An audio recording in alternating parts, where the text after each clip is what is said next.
Hello students, कैसे हैं आप सभी। Welcome back to the knowledge flow where ideas stream freely. So आज हमारी इंग्लिश की पीवाईक्यू सीरीज यानी कि प्रीवियस ईयर क्वेश्चन सीरीज का डे थर्ड है, जिसमें हम हमारे एसएससी के जितने भी एग्जाम्स हैं उन सब के इंग्लिश के पीवाईक्यूज जो हैं वो कवर कर रहे हैं। So for more updates follow us on Instagram, Telegram and WhatsApp. आप और अपडेट्स के लिए हमें इन तीनों जगह पे फॉलो कर सकते हैं।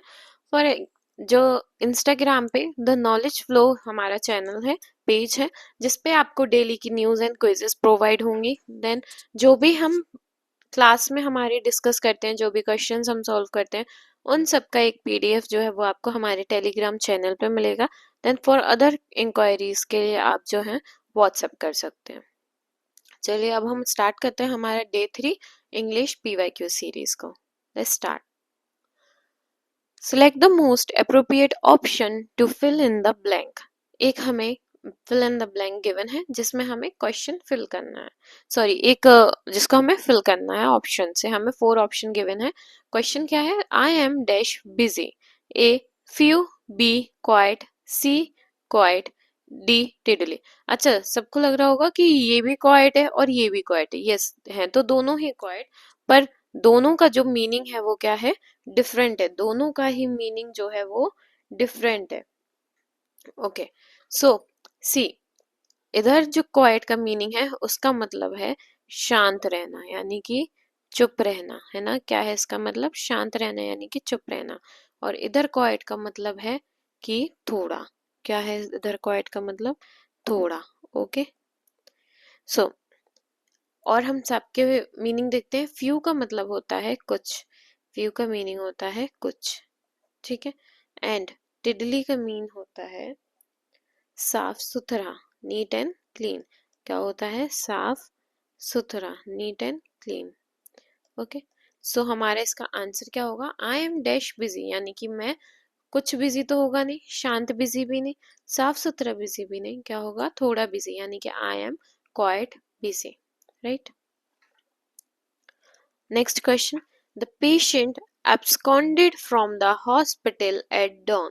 हमें इसमें क्या करना है कि जो हमारा वर्ड अंडरलाइन है, जैसे कि हमारा absconded वर्ड जो है वो अंडरलाइन है, इसमें हमें इसका मीनिंग बताना है। हमें 4 ऑप्शंस दिए, इनमें से इसका करेक्ट मीनिंग बताना है।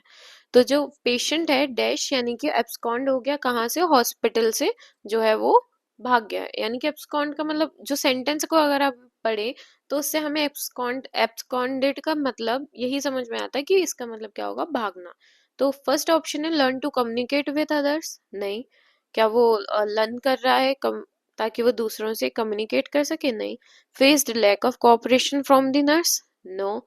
Collected acknowledgement of the payment? नहीं। एब्सकॉन्डेड मीन्स होता है फ्लेड अवे हरली एंड सीक्रेटली, मतलब कि तेजी से और छुपके से भाग जाना। So option D is the correct answer. Next, select the option that expresses the given sentence in indirect speech।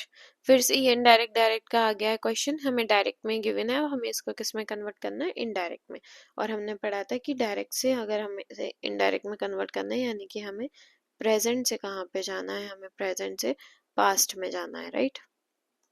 तो हम पहले देखते, she said to me I shall come to meet you tomorrow. उसने क्या कहा? कि मैं कल तुमसे मिलने आऊंगी। अच्छा, शी सेड का क्या होगा? क्या होगा? उसने कहा है, यानी कि उसने बताया है। तो सेड का जब हम पास्ट में चेंज करेंगे तो वो क्या हो जाएगा? टोल्ड होगा। क्या होगा? सेड का पास्ट में चेंज करेंगे टोल्ड। She asked? नहीं। She tells? नहीं। शी टोल्ड और शी टोल्ड हमें थर्ड और फोर्थ में है। अब हम आगे देखते हैं। टू मी आई की जगह क्या हो जाएगा? शी। दोनों में शी है, इसमें भी शी है, इसमें भी शी है, राइट। देन शेल, देखो शेल जो है वो फ्यूचर टेंस होता है ना। विल और शेल दोनों ही क्या होते हैं? फ्यूचर टेंस होते हैं। और विल और शेल को चेंज जब हम पास्ट में जाते हैं तो किससे चेंज करते हैं? वुड से चेंज करते हैं। किससे? वुड से चेंज करते हैं। तो शी शेल की जगह क्या हो जाएगा? Would come to meet me the next day. तो option third is the correct answer. Next, select the most appropriate antonym of the given word in the bracket to fill in the blank. हमें एक bracket में ये word given है रेपिशियसनेस, जिसका हमें क्या बताना है, एंटोनिम यानी कि अपोजिट वर्ड बताना है। ओके, तो हम पहले क्वेश्चन पढ़ते हैं। The development of the region also depended on the, जो उस रीजन का, उस एरिया का डेवलपमेंट है वो किस पे और डिपेंड करता है, dash of the corporate contribution where a social responsibility scheme. जो वहाँ का कॉर्पोरेट कंट्रीब्यूशन है जो कि किससे मिल रहा है, सोशल रिस्पॉन्सिबिलिटी स्कीम से, उस पर भी डिपेंड करता है। अच्छा सी, हम सबके पहले मीनिंग देखते हैं।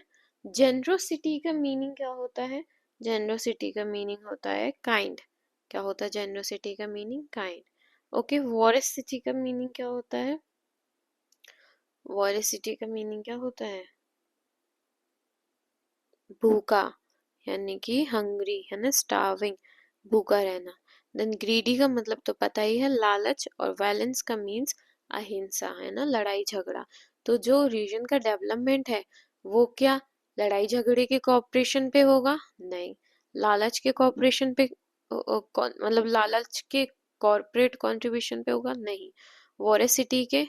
नहीं। किसके पे होगा? जेनरोसिटी यानी कि काइंड पे। ठीक है, तो हम ऐसे भी फिलअप कर सकते हैं सेंटेंस को समझ के, चारों वर्ड्स के जो हैं वो मीनिंग देख के फिर भी फिल कर सकते हैं, या हम डायरेक्ट देखते हैं। रेपिशियस का मीनिंग होता है ग्रीडी यानी कि लालची, इसका मीनिंग होता है ग्रीडी यानी कि लालची, राइट। और लालची का अपोजिट इसमें क्या हो जाएगा? Kind. So option A is the correct answer. Next question, select the option that expresses the given sentence in passive voice. हमें ऑप्शन सिलेक्ट करना जिस जो इस एक्टिव सेंटेंस को किस में कन्वर्ट कर रहा हो, एक्टिव वॉइस को पैसिव वॉइस में इजीली कन्वर्ट कर रहा है। तो हमें लास्ट क्लास में बताया था कि हमें एक्टिव पैसिव में कुछ नहीं देखना, सिर्फ हमें हेल्पिंग वर्ब के साथ मेन वर्ब देखना है। इधर जो हेल्पिंग वर्ब है वो क्या है? इज प्लस वर्ब की फर्स्ट फॉर्म प्लस आईएनजी है। क्या हेल्पिंग वर्ब? इज है प्लस वर्ब की फर्स्ट फॉर्म प्लस आईएनजी है। और हमेशा जब हम इसको पैसिव में चेंज करते हैं तो इसका तो इजी रहेगा, पर वर्ब की फर्स्ट फॉर्म प्लस आईएनजी जो है वो चेंज हो जाएगी इज बीइंग में। किस में चेंज हो जाएगी? इज बीइंग में चेंज हो जाएगी। तो देखो इज बीइंग इसमें नहीं, cancel. Has been incorrect, was done incorrect, is being, the homework is being done by her. So option 4 is the correct answer. Select the most option, select the most appropriate option to fill in the blank. Technology has made it possible for us to reach out to more students, and it has also made it possible for us to deliver the same lessons in a much more dash manner. जो technology है वो आज की technology ने इतना possible कर दिया कि हम ज़्यादा से ज़्यादा स्टूडेंट्स तक पहुंच सकें, और साथ ही साथ ये भी पॉसिबल किया कि हम सेम लेसन्स जो हैं वो एक ही टाइम पे बाकी और भी बच्चों के साथ क्या करें, बना उन्हें शेयर कर सकें, डिलीवर कर सकें। तो मच मोर कौन सा मैनर होगा ये बताओ? मच मोर कौन सा मैनर होगा? पहले मीनिंग देखते सबके चारों के। इनकॉम्पिटेंट क्या है हमारा? फर्स्ट वर्ड है हमारा इनकॉम्पिटेंट, यानी कि अयोग्य, जो किसी काम का ना हो, है ना, अयोग्य। एक होता है योग्य जो काम का हो, एबल हो, और अयोग्य उसका अपोजिट, ठीक है, अनेबल। देन लंबरिंग मतलब कि धीरे धीरे चलना, स्लोली चलना, स्लो इसका मतलब। और क्या होता है इसका? हैवी, ऑकवर्ड, ठीक है, ये मतलब होता है लंबरिंग का। तो ऑब्वियसली अयोग्य मैनर नहीं होगा, स्लो, हैवी या ऑकवर्ड मैनर नहीं होगा। देन रिसोर्सफुल, रिसोर्सफुल का क्या मतलब होता है? Able to find quick and clever ways to overcome difficulties, able to find quick and clever ways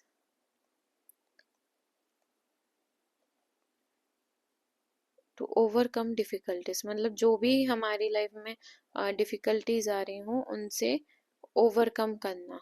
कैसे मैनर में? क्विकली और क्लेवर तरीके से, है ना। देन एनकम्बरिंग मीन्स होता है बाधा डालना, रिस्ट्रिक्टिंग, है ना, किसी को वो रुकावटें डालना, है ना, रुकावट पैदा करना, यानी कि रिस्ट्रिक्ट करना, ठीक है। तो इसका option third is the correct answer, resourceful manner. Option next question, select the most appropriate synonym of the given word. हमें वैंक्विश का क्या बताना है, सिमिलर वर्ड बताना है। क्या बताना वैंक्विश का, सिमिलर वर्ड। सो वैंक्विश का मतलब होता है हरा देना। क्या होता है वैंक्विश का मतलब, हरा देना किसी को, है ना। देन वेरी, अब हम इन सबके मीनिंग देखते हैं। वेरीफाई का मतलब क्या होता है, वेरीफाई यानी कि ट्रू, एक्यूरेट देखना, कोई चीज एक्यूरेट है या नहीं है उसका, उसको सही देखना, है ना। डिस्क्राइब यानी कि एक्सप्लेनेशन। क्या होता है, डिस्क्राइब का मतलब एक्सप्लेनेशन करते ना, describe this, describe that. Then conquer का मतलब होता है जीत हासिल करना, है ना, कहीं पे क्या करना, जीत जाना। ठीक है, जैसे कि मुगल्स ने हमारे इंडिया के कितने जगहों को कॉन्कर कर लिया था, यानी कि जीत लिया था, हरा दिया था, है ना, सामने वाले को। देन क्वांटिफाई का मतलब होता है एक्सप्रेस और मेजर करना, किसी भी चीज को क्या करना, एक्सप्रेस करना या मेजर करना। ठीक है, तो इसका एक्सप्रेस और मेजर करना। सो वैंक्विश, वैंक्विश का मीनिंग क्या था, हरा देना। तो इसका साथ में सिमिलर कौन सा होगा, कॉन्कर, है ना, कॉन्कर। कॉन्कर का मतलब भी क्या होता है, जीत हासिल करना। जीत तो हम जब भी हासिल करेंगे जब हम सामने वाले को हरा पाएंगे। Next, a selected group of activists had been invited by the minister before the announcement of the strike। ठीक है, हमें इसमें क्या करना है, ये हमें एक्टिव वॉइस सेंटेंस जो है वो गिवन है, क्या सॉरी, ये हमें पैसिव वॉइस सेंटेंस क्या है, गिवन है। और हमें इसको किस में ट्रांसफर करना है, हमें इसको चेंज करना है एक्टिव वॉइस में। किस में चेंज करना है, एक्टिव वॉइस में।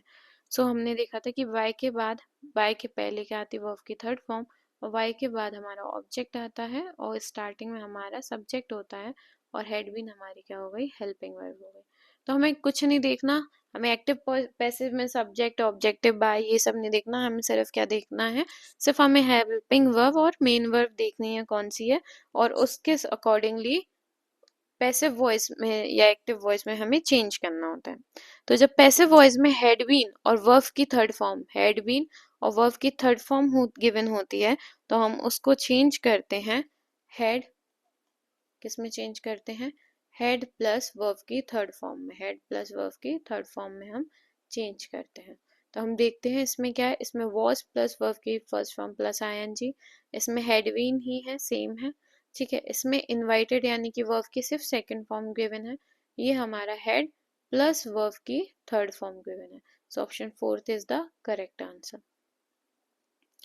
The next question, select the option that expresses the given sentence in passive form। Who took Bruno for a walk। हमें इसको किस में चेंज करना, सेम एज हमें हमें इसको चेंज करना है पैसिव में, हमें एक्टिव में ये गिवन है। अच्छा, ये अब क्वेश्चन वाला एक्टिव सेंटेंस आया, अभी तक हम नॉर्मल सेंटेंसेस कर रहे थे। तो देखो क्वेश्चन वाले में क्या होगा कि हु जो है वो चेंज होगा हुम में। किस में चेंज हो जाएगा, हु चेंज होगा हुम में। ठीक है, और सेम है हम हेल्पिंग वर्ब देखेंगे, इधर हेल्पिंग वर्ब क्या है, वर्ब की सेकंड फॉर्म हेल्पिंग वर्ब है, और वर्ब की सेकंड फॉर्म जो है वो चेंज होती है वॉज प्लस वर्ब की थर्ड फॉर्म में। तो हम देखते हैं पहले हुम, हुम देखो हुम तो चारों में, तो अब हम क्या देखेंगे, हेल्पिंग वर्ब देखेंगे। इधर हैज है तो ये नहीं होगा, इधर क्या है, विथ होम ब्रूनो इज है, ये भी नहीं होगा। इधर क्या है, वॉज, और हमें वॉज ही देखना था, है ना। इधर वॉज और साथ में क्या है, टेकन, यानी कि इधर वर्ब की थर्ड फॉर्म। अच्छा, बहुत बच्चे कंफ्यूज हो रहे होंगे कि वॉज के बगल में क्यों नहीं है वर्ब की थर्ड फॉर्म, वॉज फिर उसके बाद ब्रूनो जो है वो सब्जेक्ट हो गया, फिर उसके बाद हेल्पिंग वर्ब क्यों गिवन है, वर्ब की थर्ड फॉर्म क्यों गिवन है। तो मैंने लास्ट क्लास में एक क्वेश्चन ऐसा उसमें भी आया, तो मैंने बताया था कि जब भी हम क्वेश्चन वर्ड देखते हैं, जब भी हम क्वेश्चन वर्ड से सेंटेंस बनाते हैं, तो हमारे सेंटेंस का फॉर्मेशन क्या होता है, स्टार्टिंग में तो हमारा क्वेश्चन वर्ड आएगा, फिर उसके बाद डायरेक्ट सब्जेक्ट नहीं आता, पहले क्या आता है, हेल्पिंग वर्ब आता, फिर उसके बाद सब्जेक्ट आता है, फिर उसके बाद हमारा मेन वर्ब आता है, और फिर हमारा क्या आता है, ऑब्जेक्ट आता है। तो ये जो है वो फॉर्मेशन होता है हमारे क्वेश्चन वर्ड वाले सेंटेंस का। ठीक है, और यही हमारा इसका फॉर्मेशन है। So option C is the correct answer. Next question, select the option that expresses the given sentence in direct speech. ये हमें इसको चेंज करना है, डायरेक्ट स्पीच में इनडायरेक्ट हमें गिवन है। अच्छा, ये क्वेश्चन जो है वो आपका कल का रिपीट हो गया है, कल वाली सीरीज में भी लास्ट क्वेश्चन यही था और आज की सीरीज में भी यही क्वेश्चन है। चलिए हम एक बार और फिर से देख लेते हैं। So she said that she could bake cookies. She said ही रहेगा, हम टर्मिनेशन मेथड करते हैं। She had said cancel, she says cancel हो जाएगा, शी सेड इसमें भी है, शी सेड इसमें भी है। नाउ हम आगे देखते हैं, शी की जगह क्या हो जाएगा, आई। और हमने बताया था कि कुड का जो है वो चेंज हो जाता है कैन में, राइट? तो इधर कैन है और इधर में है, सो ऑप्शन सी जो है वो हमारा करेक्ट आंसर हो गया। ओके, सो आज के हमने सीरीज के 10 क्वेश्चंस हमारे कंप्लीट कर लिए पीवाईक्यूज के। अब हम मिलते हैं कल हमारे फिर से नेक्स्ट 10 क्वेश्चंस के साथ इंग्लिश की पीवाईक्यू सीरीज में। Thank you class.